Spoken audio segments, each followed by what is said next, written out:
So till now we have completed the concepts, correct? So today we are going to see few examples and then we'll move forward towards the exercise. So let's have a look at this example number 2. If the angle between two lines is pi by 4, यानी कि आपको दो line के बीच का angle दे दिया है pi by 4 है, और slope of one of the line, slope of one of the line let's से m1 कितना दिया हुआ है 1/2, और बोला है कि slope of another line find करो, यानी कि m2 फाइंड करना है. सो अगर ऐसा बोला है कि दो लाइन के बीच में एंगल pi by 4 है, that means both of the line are going to intersect, है ना. कोई ना कोई पॉइंट होगा जहां पे वो दोनों इंटरसेक्ट होंगी. So if two lines are intersecting and the angle between them is pi by 4, तो हमें सिंपल सी एंगल बिटवीन टू लाइन्स की फॉर्मूला लगानी है. कौन सी फॉर्मूला थी? tan थीटा इक्वल्स टू, यानी कि हम लिख देते हैं we know tan theta equals to modulus m2 minus m1 लिखो या m1 माइनस m2 लिखो, इट डजंट मैटर, है ना. और एक काम करते हैं, ऐसा भी करते हैं कि लेट ये भी कर लेते हैं यहाँ पे थोड़ी सी जगह क्रिएट करके, है ना, कि let slope of second line is m, है ना. तो सेकेंड लाइन का स्लोप m, फर्स्ट लाइन का m1 जो हमें दिया हुआ है 1/2. थीटा अवेलेबल है कितना है? tan pi by 4 modulus m minus 1/2 divided by 1 plus 1/2 m. tan pi by 4 जो है वो 1 होगा, मॉड्यूलस में 2m minus 1 upon 2 plus m. LCM लिया, डेफिनेटली कट होगी. लेकिन अब आगे कैसे बढ़ेंगे वो ध्यान देना है. यहाँ पे हमारे पास मॉड्यूलस है, and if I remove this modulus then I have to make sure that this could be plus or minus 1, है ना. यानी कि हमें दो बार सॉल्व करना पड़ेगा.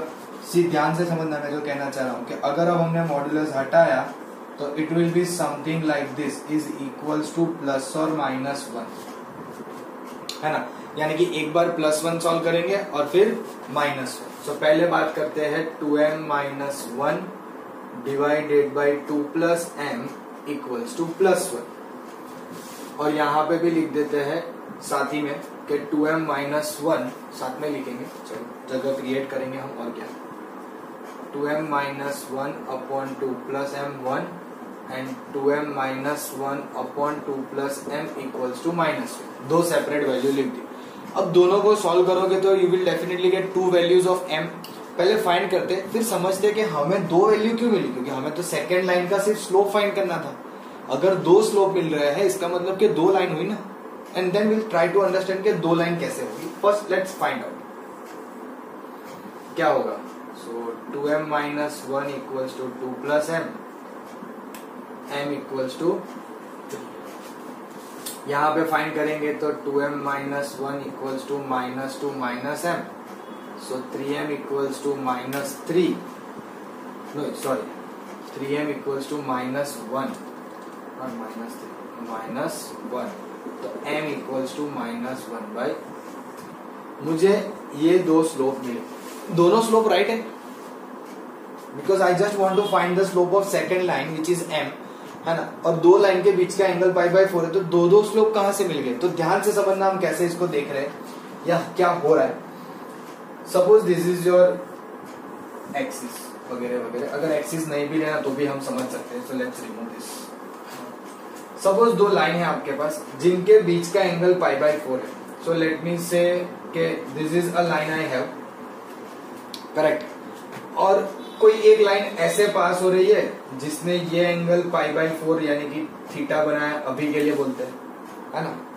तो वैसे कोई एक लाइन ऐसे भी तो पास होगी ना जो ये एंगल थीटा ही बनाएगी pi by 4. ये आपकी मेन लाइन है L1, correct.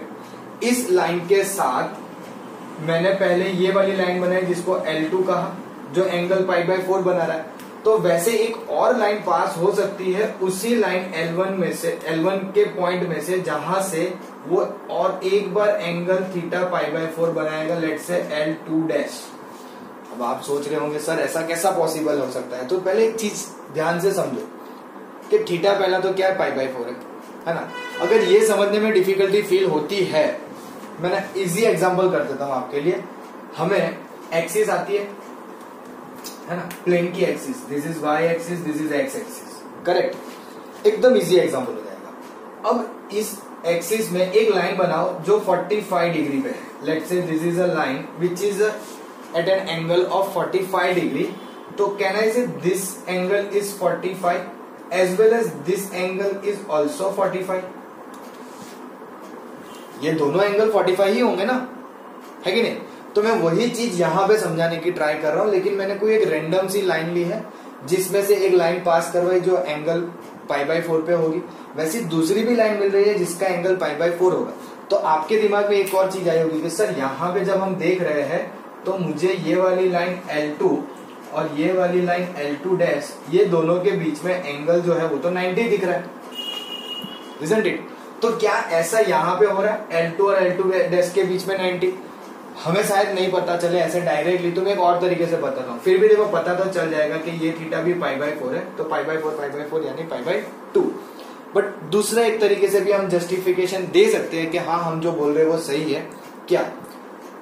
Find out the product of this two slope. इन दोनों स्लोप का प्रोडक्ट फाइंड करो, you will get -1। 3 into -1/3, the product of this two slope is -1। इसका क्या मतलब हुआ कि ये जो स्लोप है और ये जो स्लोप है ना, इन दोनों स्लोप्स की वजह से जो लाइन होगी वो दोनों लाइन एक दूसरे से परपेंडिकुलर है, isn't it? We understood the concept कि भाई अगर लाइंस परपेंडिकुलर होती है तो उनके स्लोप का प्रोडक्ट -1 होता है।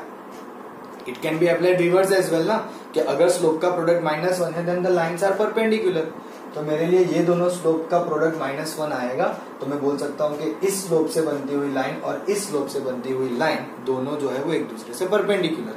And that is why we are getting here two slopes, है ना। हमें एक सेकंड स्लोप ही फाइंड करना था, लेकिन वो जो सेकंड स्लोप है वो शायद यहां से भी आ सकता है या फिर यहां से भी आ सकता है। And there were two reasons या टू लाइंस जिसकी वजह से हमें दो डिफरेंट स्लोप्स मिले। एम आई क्लियर, है ना?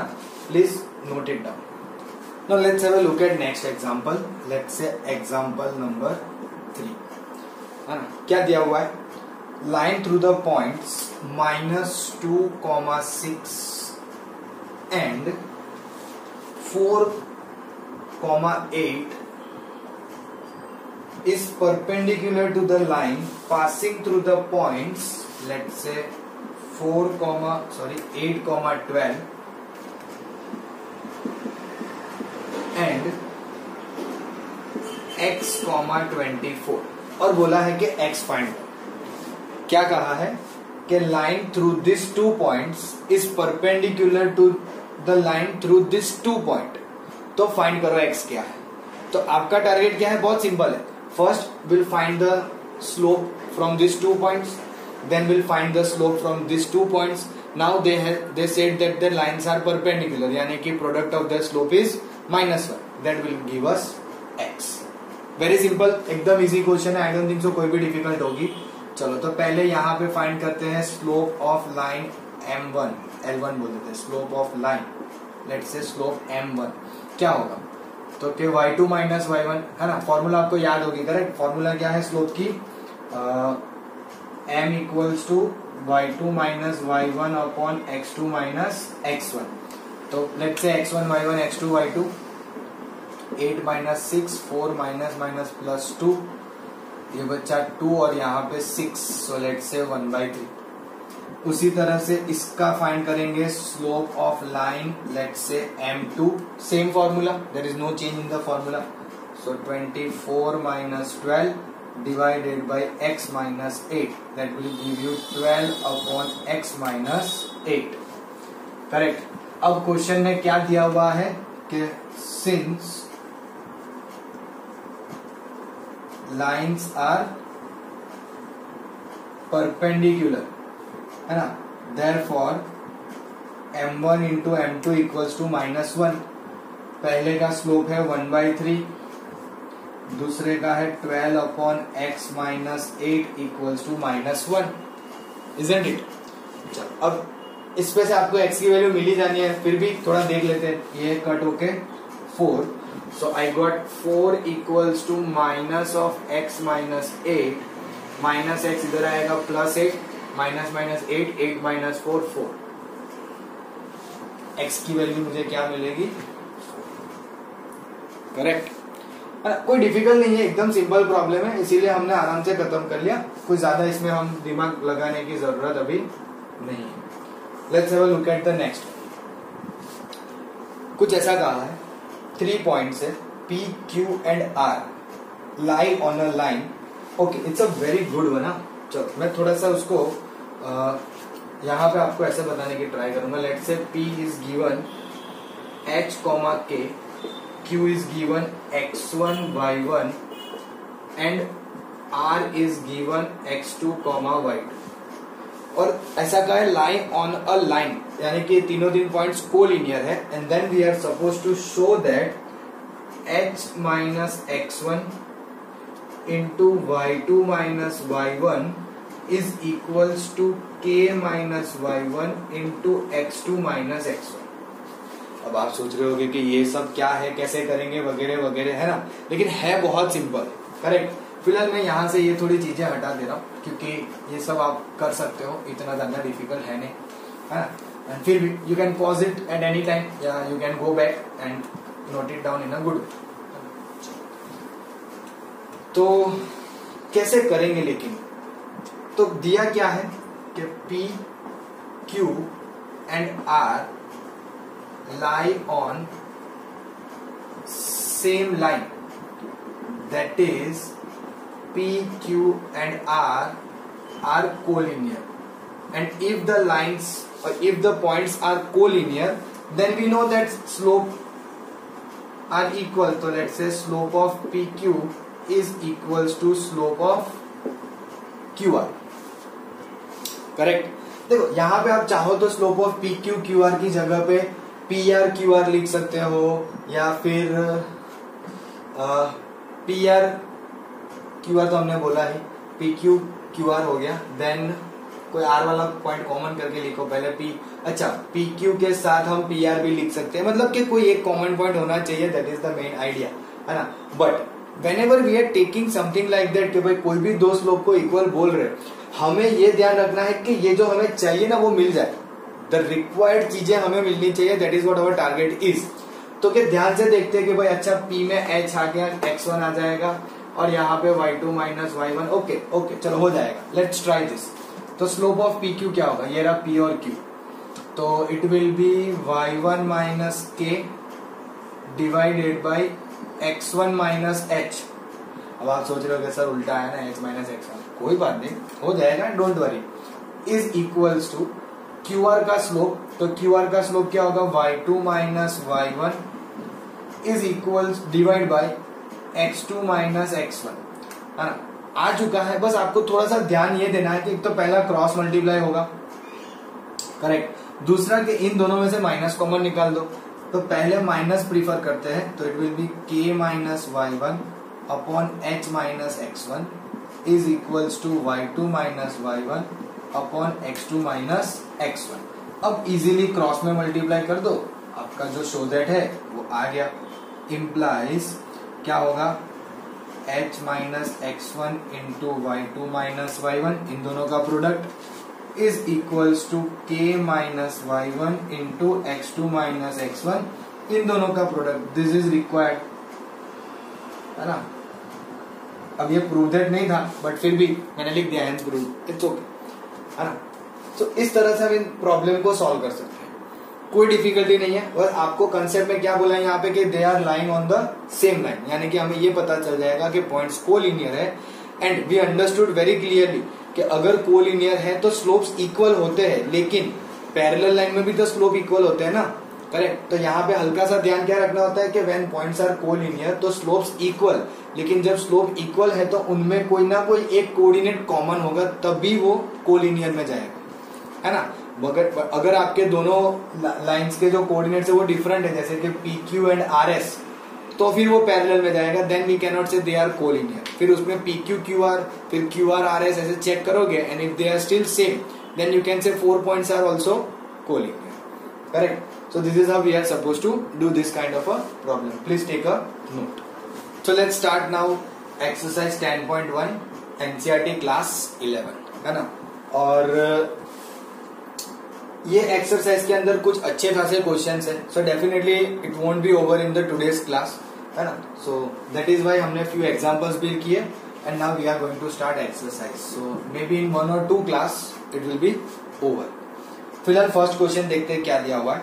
Draw a quadrilateral in the Cartesian plane. सबसे पहले तो हमें क्वाड्रिलेटरल बनाना है कार्टेशियन प्लेन में, correct. Whose vertices are, so vertices is given -4, 5, 0, 7, 5, -5 and -4, -2।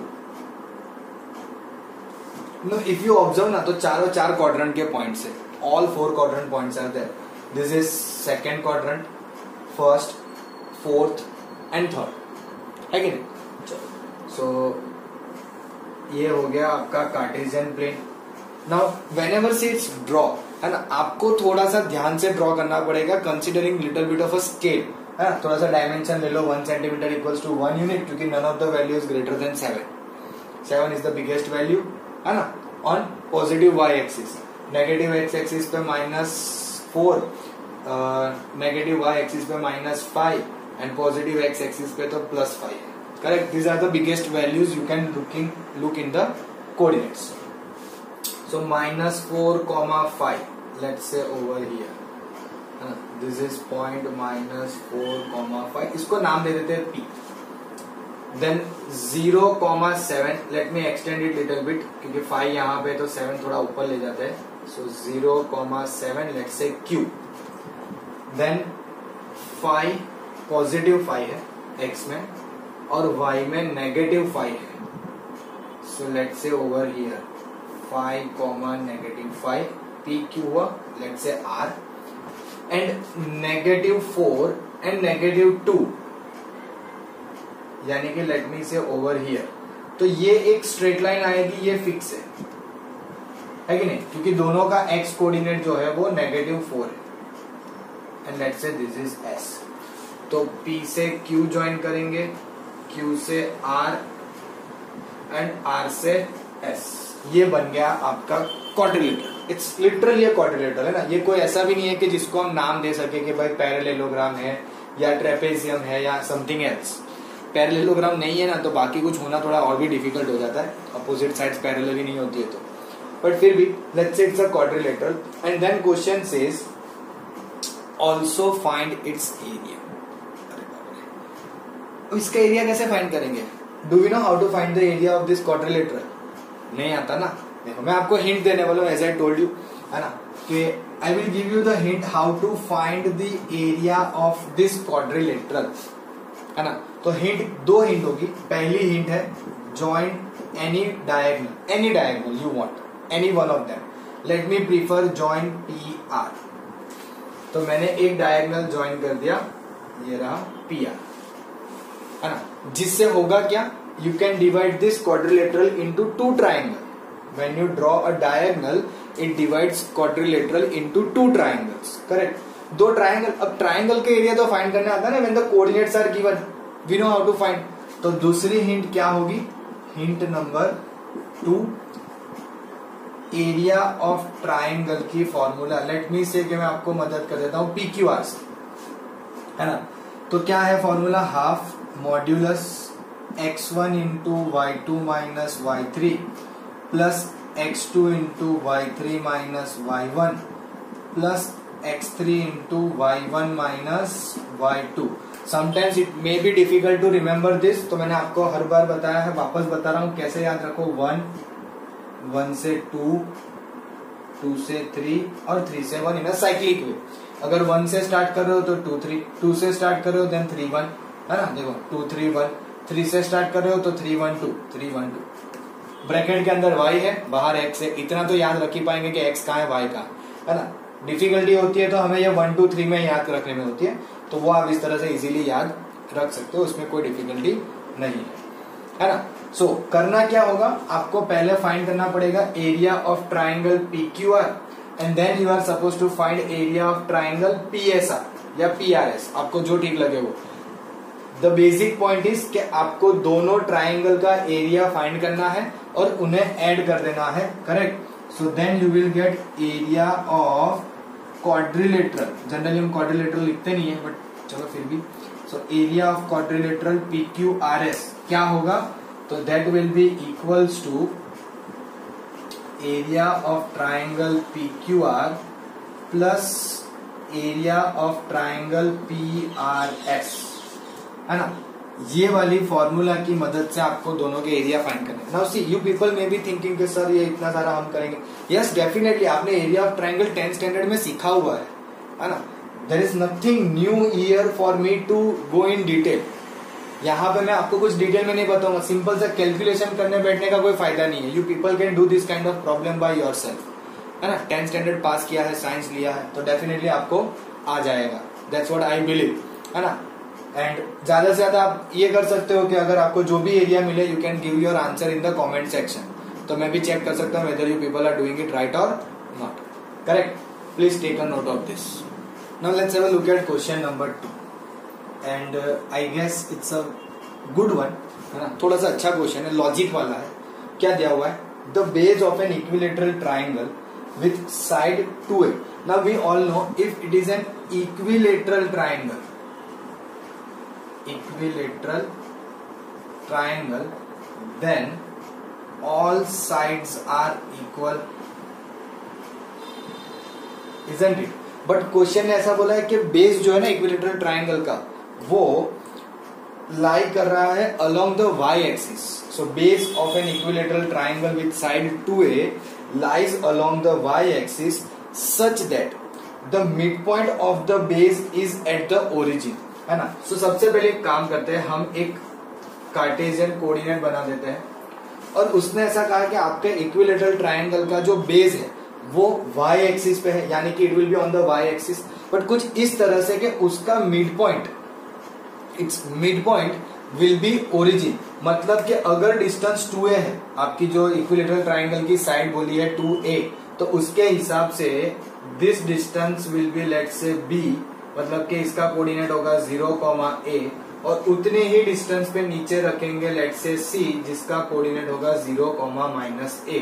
सो ये जो टोटल डिस्टेंस है ना, this much a till origin and this much is also a, क्योंकि आपकी साइड 2a है ना, और 2a जो पूरी साइड है उसका मिड पॉइंट ओरिजिन पे है, जिससे हमें ये क्लियरली पता चलेगा कि a डिस्टेंस ऊपर और a डिस्टेंस नीचे। लेकिन अब आता है रियल प्रॉब्लम कि इक्विलेटरल ट्राइंगल बनेगा, हमें पता है, चलो ठीक है, हमने देख लिया कि भाई साइड BC आपकी ये है, तो फिर आपका कोऑर्डिनेट A कहाँ आएगा, where does the coordinate A will lie, है ना।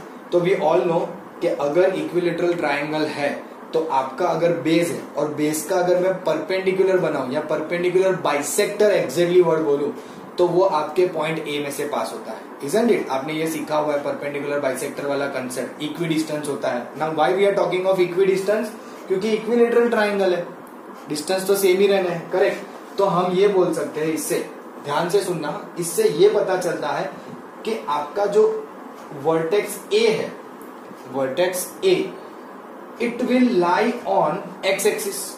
Why I said x axis, क्योंकि आप समझ सकते हो कि आपका परपेंडिकुलर बाइसेक्टर जो ये BC है, साइड BC, उसका perpendicular bisector is itself x axis, correct. यानी कि आपका कोऑर्डिनेट A जो है वो x एक्सिस पे ही होगा। अच्छा, ये किसने बोला कि x एक्सिस पे यहीं पे होगा, यहां भी तो हो सकता है ना, it could be over here as well. ऐसा कौन बना बोलेगा कि राइट हैंड साइड ही होगा, नेगेटिव में नहीं हो सकता। So yes definitely it could B anywhere, but या इक्विलेटरल ट्राइंगल है तो AB, AC, BC सारे डिस्टेंस सेम होंगे। सेम में अगर A इस तरफ हुआ तो भी डिस्टेंस तो सेम ही होंगे, because we all know that वो इक्विलेटरल ट्राइंगल है ना। दो ट्राइंगल बने हुए दिख रहे हैं हमें, एक ABC और एक A'BC, because we are right now not aware exactly हमारा कोऑर्डिनेट है कहाँ पे A का, है ना। So it may be on the positive x axis और it may be on the negative x axis, correct. तो इस हिसाब से हमें पता चलता है। अब करना क्या है, तो कि भाई सॉल्यूशन के अंदर जैसे मैंने कहा कि हमें पता है साइड 2a है ना। सो क्या कहेंगे कि let ABC be an equilateral triangle with side two A, सीधी सी बात है, करेक्ट। नाउ ऐसे हमें पता है कि इक्विलेटरल ट्राइंगल है, also I can say A B equals to B C equals to C A. अब ये भी हमने बोला कि भाई एक्स एक्सिस पे है तो हम एक्स एक्सिस का कोऑर्डिनेट भी तो लेट कर सकते हैं ना, h,0, करेक्ट। तो एक काम करते हैं, ये ऊपर का जो इक्विलेटरल ट्राइंगल वाला जो पार्ट लिखा था सिर्फ समझने के लिए वो रफ कर देते हैं और वहां पे थोड़ी सी डिटेल डाल देते हैं। क्या डिटेल रखते हैं, करेक्ट, ध्यान से देखना। As the base lies on y axis, then coordinate of b 0, a and c 0, -a, मुझे ये मिल गया, करेक्ट। और हमें ये भी पता है कि भाई वर्टेक्स a जो है वो x एक्सिस पे, तो उसको भी लगा लिख देते हैं कि let the vertex a be h, 0, है ना। तो अभी यहाँ पे जब कंपेयर करेंगे तो फाइंड तो करना पड़ेगा ना h, है ना। चलो क्या करेंगे, तो क्या देखो A B and B C उनको कंपेयर कर लेते हैं। We know that A B equals to B C, ऐसे तो सी ए भी है बट ए बी और बी सी इक्वल है, उसका स्क्वायर कर लो। Why we are doing this, to apply distance formula to get the coordinate of A, है ना। तो डिस्टेंस फॉर्मूला के हिसाब से ए बी कितना आएगा, तो क्या h -0 square plus 0 - a square. BC का डिस्टेंस कितना है वो तो मुझे पता ही है ना, देखो ना 0 - 0 a - a प्लस मतलब 2a का स्क्वायर। उसमें क्यों हम लोग अननेसेसरीली पूरे डिस्टेंस फॉर्मूला लिखे कि भाई 0 - 0 a - a तो a प्लस a हो जाएगा, है ना। We can directly write this. तो x square plus a square equals to 4a square, that will give you h square equals to 3a square, that means h is equals to plus or minus √3a। देखो यहाँ पे भी आप समझ सकते हो, we got plus or minus, यानी कि एक बार h की वैल्यू प्लस √3a भी हो सकती है और माइनस √3a भी हो सकती है। उसके कोऑर्डिनेट्स हमें बेसिकली मिले, है ना। क्वेश्चन ने क्या बोला था, find the vertices of the triangle. तो वर्टाइसिस में हमें एच के ही फाइंड करने थे, क्योंकि बी और सी के तो वर्टाइसिस पता है 0, n 0, -a, ये मिल गया मुझे एच के, है ना। सो हेंस क्या कर देंगे, hence the vertices of the triangles, और ट्राइंगल्स एक ही है ना, आर। अब आप सोचोगे कौन से वर्टेक्स लिखे, +3 वाला, +√3 वाला है, -√3, तो आपको दोनों लिखना पड़ेगा। That's what I am writing here. पहले हम लिख देंगे √3 a, 0, 0, a एंड 0, -a, और -√3a, 0, 0, a एंड 0, -a। दोनों पॉसिबल है ना, because I got the value of h equals two plus और माइनस √3a। और ऐसा भी नहीं है कि दोनों में से कोई एक हमारे लिए गलत वैल्यू दे रही हो। a and a' both of them are lying on the x axis only, तो आपका a वाला भी सही वर्टाइसिस है और a' वाला भी सही वर्टाइसिस है, यानी कि हमें ये दोनों को एज अ आंसर रखना पड़ेगा। You can't neglect any one of the vertices. Am I clear? Please take a note of this problem and then will continue further. Now let's go for question number 3। Now it's easy one, है ना। क्या दिया हुआ ध्यान से देखना, find the distance between P and Q, है ना। तो आपके P के कोऑर्डिनेट से x1, y1 एंड Q के कोऑर्डिनेट से x2, y2। लेकिन हमें तब फाइंड करना है जब पहले केस में ऐसा कहा है कि PQ इज पैरेलल टू, क्या है पहले, parallel to line y axis, line नहीं आएगा, parallel to the y axis, sorry question लिखने में भी थोड़ी गलती। तो P और Q दो कोऑर्डिनेट अवेलेबल है और हमें बोला गया है कि आपको फाइंड करना है P और Q के बीच का डिस्टेंस। डिस्टेंस बोला, स्लोप नहीं फाइंड करना, स्लोप फाइंड करने में बैठ जाना। बट ऐसा कहा है कि PQ जो है वो पैरेलल टू y एक्सिस हो। तो सबसे पहले तो ये सोचो कि अगर ये आपका कोऑर्डिनेट सिस्टम है ना, और PQ parallel to y axis बोला है, अभी हमें पता नहीं कि x1, y1, x2, y2 क्या है, तो will consider them positive, correct. उन्हें हम क्या कंसीडर कर लेंगे, सिंपल सा पॉजिटिव। और अगर मैं कुछ इस तरह से आपके लिए कार्टेशियन सिस्टम बनाऊं और पैरेलल टू वाई एक्सिस यानी कि ऐसे आएगी line, isn't it? If it is parallel to y axis तो आपका x कोऑर्डिनेट जो है वो सेम रहेगा, चाहे वो x1, y1 पे चेक करो या x2, y2 पे चेक करो, आपका x कोऑर्डिनेट जो है वो सेम रहेगा if a line is parallel to y axis. ये इंपॉर्टेंट है, ये समझ में आ गया। डिस्टेंस फाइंड करना is just like very easy. तो क्या कहा कि अगर PQ पैरेलल है y एक्सिस को, so when PQ is parallel to y axis, then x1 equals to x2। अब अप्लाई कर दो डिस्टेंस फॉर्मूला। क्या है distance formula? PQ equals to square root of x2 minus x1 square plus y2 minus y1 square. x1 और x2 तो equal है, तो ये हो जाएगा simply y2 minus y1 square. Now see, मुझे पता है डिस्टेंस नेगेटिव नहीं होता है, करेक्ट, बट फिर भी हम यहाँ पे इसको फिलहाल लिखेंगे मॉड्यूलस में y2 minus y1, because we are right now not sure कि y2 बड़ा है या y1 बड़ा है। जस्ट अ कोऑर्डिनेट है ना, जिसमें अननोन है x1 y1 x2 y2 both of them are unknown, तो हमें पता नहीं कि y2 इज बिगर और y1, तो इसकी वजह से हम इसे यहाँ पे मॉड्यूलस में रखा। करेक्ट, डिस्टेंस पॉजिटिव होता है इसीलिए, है ना। उसी तरह से सेकेंड केस में ऐसा बोला है कि PQ is parallel to y axis.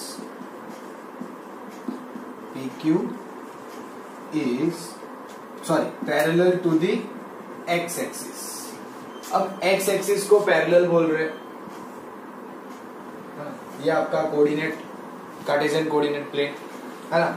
अब x1 x2 और y1 y2 लेट से मैंने ऐसे ड्रॉ किया जहां पे यहाँ पे x1 y1 है और यहाँ पे आपके x2 y2 है ना। अब इससे अगर आप आगे खींचोगे तो आपको ऐसा पता चलेगा कि आपका y का कोऑर्डिनेट जो है वो सेम है, वो चेंज नहीं होगा। x1 और x2 डिफरेंट है, ये रहा x1 ये रहा x2, बट y1 y2 दोनों यहीं पे है ना, दोनों के लिए सेम वैल्यू। जैसे यहाँ पे बोला कि भाई x1 और x2 इक्वल हो जाएगा, ये y1 और ये y2, वैसे यहाँ पे y1 y2 इक्वल हो जाएगा।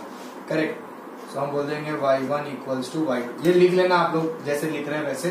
तो PQ का डिस्टेंस आएगा मॉड्यूलस में x2 minus x2। You are suppose to write like this. आपको डिस्टेंस फॉर्मूला लगानी है, y2 y1 चला जाएगा, x2 माइनस x1 का स्क्वायर बचेगा इन स्क्वायर रूट। तो इसी तरह से जैसे इसे मॉड्यूलस में लिखा है, इसे भी मॉड्यूलस में ही हम लिखेंगे। करेक्ट, कोई डिफिकल्ट नहीं है, प्रॉब्लम एकदम इजी है ना। Please take a note of this. Now let's go for the next one, which is question number 4. What do we have? Find a point on the x-axis which is equidistant from the point 7,6 and 3,4. यानी कि हमें एक point find करना है जो x axis पे है और वो पॉइंट जो है वो इक्विडिस्टेंट पे है। तो अब एक फिगर समझ सकते हो कि लेट मी से कि भाई हमारे पास ये कोई कार्टेशियन प्लेन है और हमारा पॉइंट जो है वो x एक्सिस पे है। करेक्ट, ना वापस आप में से कोई ऐसा बोलेगा सर आपने पॉजिटिव एक्स एक्सिस पे ही क्यों रखा, नेगेटिव एक्स एक्सिस पे क्यों? देखो, तो ये अननोन पॉइंट है, I don't know exactly where it is. हम ऐसे भी उसको लेट करने वाले हैं, तो let me say this is the point PH, 0। तो क्या बोल देंगे, let PH, 0 be any point on x axis. Correct, और फिर आपको जो दो पॉइंट दिए हुए हैं ना, वो दोनों पॉइंट इस पॉइंट से इक्विडिस्टेंस है, यानी कि H पे जो भी पॉइंट हमें मिलेगा वहां से वो इक्विडिस्टेंस है। तो फॉर इंस्टेंस मान लो कि भाई P से A, यानी कि उसे हम A बोल देंगे अब दिए हुए पॉइंट को, और दूसरा पॉइंट है B, ये दोनों P से इक्वल डिस्टेंस पे है। इसका ये मतलब हुआ ना कि PA और PB इक्वल। इसका क्या मतलब हुआ, PA और PB जो है वो इक्वल है। करेक्ट, बस यही सारी चीजों को लिख के PA PB को इक्वेट कर देंगे, डिस्टेंस फॉर्मूला लगाएंगे and we can easily get the coordinate, यानी कि पॉइंट P, है ना। बट आगे बढ़ने से पहले क्वेश्चन में 7, 6 और 3, 4 है ना। तो उसके लिए ये बोल देते हैं कि लेट A 7,6 एंड B, दूसरा पॉइंट क्या है 3, जिसे हमने A और B बोल दिया। करेक्ट, देखो यहाँ पे हमें ऑलरेडी पता था कि एक्स एक्सिस पे है, इसीलिए हमने h, 0 ले लिया. If you go by the concept you can understand if the point lies on x axis then its y coordinate is 0. Correct. और x कोऑर्डिनेट हमें जो भी होगा वो मिलेगा. सो हमने डायरेक्टली इस तरह से लेट किया. Correct. Now according to given condition, क्या है condition? That the point P is at equi distance, यानी कि इक्वल डिस्टेंस पे है from this two points A and B. यानी कि हम बोल देंगे PA equals to PB will make a perfect square. PA square equals to PB square, है ना. अब डिस्टेंस फॉर्मूला लगा दो. तो A का कोऑर्डिनेट पता है, P का पता है. कैसे करोगे? तो it will be simply h minus 7 whole square plus 0 minus 6 whole square, then h minus 3 whole square and 0 minus 4 whole square. तो यहाँ पे हम ये नहीं ध्यान रखते ना कि y2 माइनस y1 लिख रहे हैं या x2 माइनस x1 लिख रहे हैं. हम सिंपली दो कोऑर्डिनेट देखते हैं. अच्छा ये x वाले माइनस कर दो, ये y वाले माइनस कर दो, ये x वाले ये y वाले माइनस कर दो. स्क्वायर है, it will get eventually get positive. तो h square minus 14h plus 49 plus 36 h square. Oh sorry 3 2 6 आता है, नॉट 9, बट ऐसे भी वो राइट था. 6h वो प्लस 9 लिख रहे थे और plus 40. h square got cancelled. 14h इधर लो पॉजिटिव, 14 में से 6 जाएंगे तो 8h. Now this two numbers are big, definitely उसमें से 16 प्लस 9 25 माइनस करेंगे. सो 24, 6 प्लस 4 10 40 50 60 आया. Correct. So I got h equals to 60 by 8, यानी कि 15 4s and 15 2s, है ना. तो मेरा जो कोऑर्डिनेट है therefore point P on x axis क्या आया? 15 by 2, 0. अब h पॉजिटिव मिला, ध्यान से देखना. h पॉजिटिव मिला, that means we are definitely on the positive x axis. अगर नेगेटिव मिलता तो हम बोलते definitely on negative x axis. 0 मिलता तो ओरिजिन पे आ जाते, और क्या, क्योंकि y कोऑर्डिनेट तो 0 ही है. Are you getting it? तो इस तरह से हम ऐसे प्रॉब्लम्स को सॉल्व कर सकते हैं. सिंपल. चलो मैं ये फिगर सिर्फ रफ कर देता हूँ. फिगर हमें जरूरत है नहीं, बट जब भी स्ट्रेट लाइन या ऐसे ज्योमेट्री वाले चैप्टर्स आप प्रीफर करते हो या प्रिपेयर करते हो तो always try to make a figure, जिससे क्या आपको प्रॉब्लम्स में थोड़ी ज्यादा डिटेल में समझ आएगी, है ना. फिलहाल let's go for the next one which is question number 5.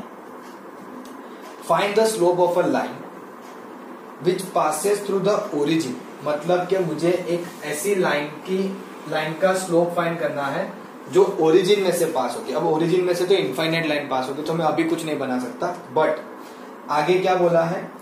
And mid point of the line segment, mid point of the line segment joining the points P 0, -4 and B 8, 0. पहले तो 0, -4 एंड 8, 0, यानी कि ऐसे आपको दो पॉइंट मिलेंगे. Just think like this, 0, -4 8, 0. इन दोनों मतलब कि इस लाइन का जो मिड पॉइंट होगा वो और ओरिजिन, इस लाइन का मिड पॉइंट लेट से यहाँ कहीं पे, मुझे इन दोनों में से पास होती हुई लाइन का स्लोप फाइंड करना है. दिस ये लाइन का जो डॉटेड लाइन बना है ना, उसका स्लोप फाइंड करना है. तो सबसे पहले तो क्या करना पड़ेगा कि जैसे कि मुझे यहाँ पे P और Q दिए हुए हैं, है ना, तो उनकी मदद से मुझे मिड पॉइंट फाइंड करना है. गिवन पॉइंट्स आर, P जो है वो है आपका 0, -4 एंड Q जो है वो 8, 0. Simple. So mid point of P Q क्या होगा वो फाइंड कर लेते हैं. Mid point of P Q क्या मिलेगा? तो 0 + 8/2 4, -4 + 0/2 -2. So this coordinate will be 4, -2, है ना. अब इसे जो नाम देना चाहो दे सकते हो, नहीं नाम देना है तो भी कोई फर्क नहीं पड़ेगा. क्या लिखेंगे? Now slope of the line, slope of the line passing through 0, 0 and 4, -2 is. तो अगर मैं फिगर रफ नहीं करूं और आपको बताऊं तो यहां पे लिख देता हूं. तो स्लोप क्या आएगा? m equals to y2 - y1, let's say -2 - 0 divided by 4 minus 0, correct, यानी कि -2/4, दैट मीन्स -1/2। कितना मिला आपको slope? -1/2। This will be the slope. समझ में आ रहा है? बहुत सिंपल सा क्वेश्चन है, बस थोड़ा घुमा फिरा के पूछ रहे हैं आपको, डायरेक्टली दोनों कोऑर्डिनेट्स नहीं दे दिए टू गेट द स्लोप। पहले बोला कि भाई ओरिजिन में से पास होगी और हमें ऐसी लाइन का स्लोप फाइंड करना है जो ओरिजिन में से पास होगी और दिए हुए 2 पॉइंट्स के मिड पॉइंट में से पास होगी। तो सबसे पहले हमने ये दोनों पॉइंट का मिड पॉइंट फाइंड कर लिया। नाउ आई गॉट 2 कोऑर्डिनेट्स, उन दोनों कोऑर्डिनेट में से पास होती हुई मुझे लाइन का स्लोप फाइंड करना था। So this is how we are suppose to do. Very simple, बहुत इजी है, correct. So I guess will stop here only for the exercise. आज यहीं पे रुकेंगे and in the next class we will continue from question number 6.